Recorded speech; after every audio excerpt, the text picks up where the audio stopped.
Feng Tianxing tersenyum dan tiba-tiba berkata, tentu saja tidak. Sekarang saya masih harus pergi ke kedan untuk melihat-lihat, setidaknya untuk menunjukkan hubungan sekutu saya dengannya, sehingga saya bisa berbuat lebih baik. Tentu saja, jangan khawatir. Aku sudah bertaruh pada Keke. Kamu akan melihat detailnya nanti. Dan dia tidak bisa memberiku sumber daya yang aku inginkan. Dia sangat pelit. Kamu tidak akan melakukannya. Kechan hanya bisa mengangguk setelah hening sejenak. Lalu aku akan mengatur seseorang untuk membawamu ke sana? Feng Tianxing langsung menggelengkan kepalanya. Tidak, kamu bisa membawaku ke sana, atau aku bisa pergi ke sana sendiri. Yang terpenting adalah siapa yang harus dilihat dan apa yang harus dikatakan.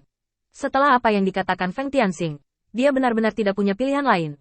Kechan pergi bersama Feng Tianxing dengan sedikit kecemasan sampai dia mengirim Feng Tianxing ke sekitar keluarga kedan. Baru kemudian dia mundur dan menoleh 3 kali, dan pergi dengan banyak keterikatan di hatinya. Untuk Kechan, apakah Feng Tianxing benar-benar bisa dipercaya? Saya tidak dapat mempercayainya. Karena meskipun Feng Tianxing memiliki gagasan untuk mendapatkan keuntungan dari keluarga Ke, itu tidak cukup untuk mendukungnya untuk membantu dirinya sendiri. Selama kakak tertua kedan jatuh, dia dapat sepenuhnya menarik kembali kata-katanya dan mengurangi keuntungan yang dijanjikan. Jika dia ingin memaksimalkan keuntungan, dia hanya bisa mengetahuinya ketika kedua bersaudara itu saling bertarung. Feng Tianxing tidak bertindak seperti dia ingin mengambil keuntungan sama sekali, tetapi terlihat seperti kontributor tanpa pamrih.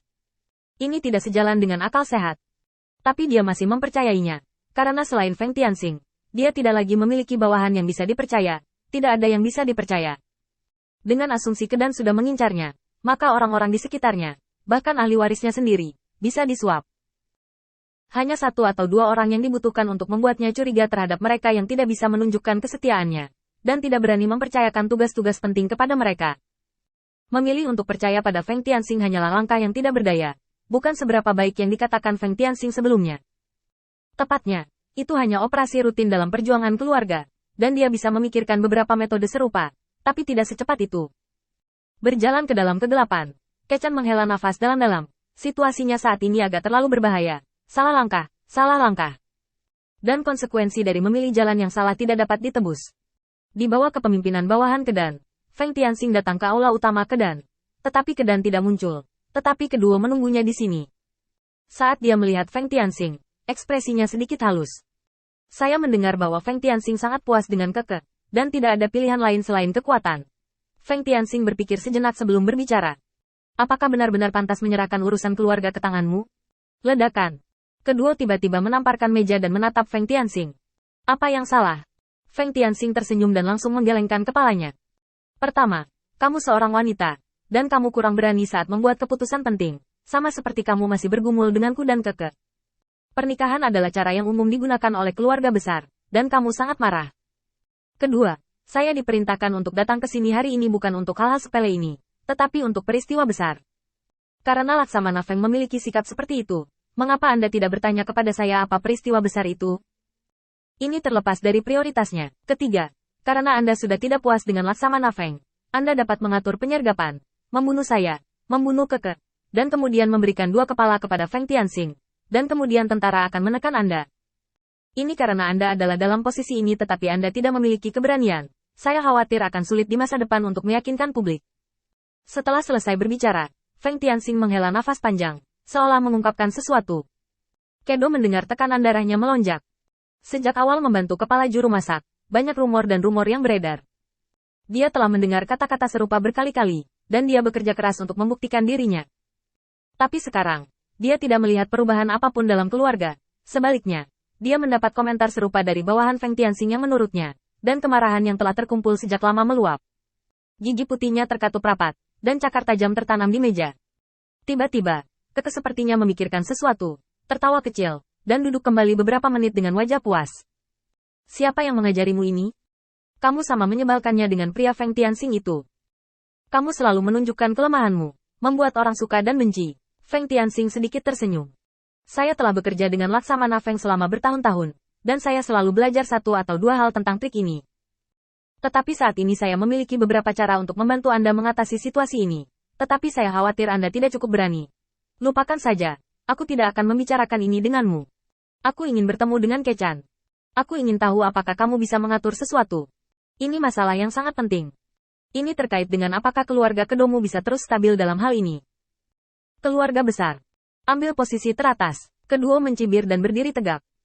Lain kali aku melihat si brengsek Feng Tianxing itu, aku akan merobek mulutnya yang patah terlebih dahulu. Meskipun dia berkata demikian, kedua tahu betul bahwa orang-orang yang dikirim oleh Feng Tianxing tidak dapat memiliki misi. Dia bersikeras untuk menemui ayahnya ke Dan.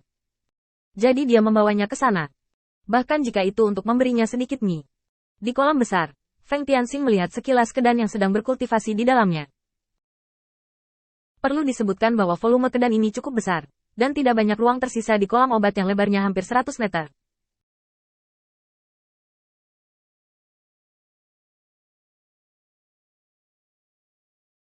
Setelah menunggu beberapa saat, kedan mengangkat kepalanya dari kolam obat.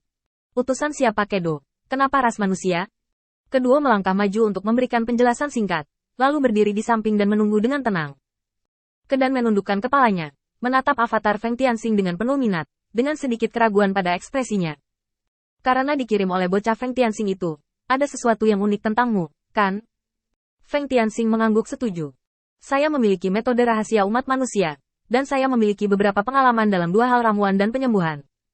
Sekarang Patriark Kedan telah menderita luka serius, tetapi saya yakin 80% untuk mencobanya. Saya jamin Anda akan sepenuhnya pulih dari cedera Anda dalam waktu 1 bulan. Laksamana Feng ini mengirim saya ke sini. Hal pertama.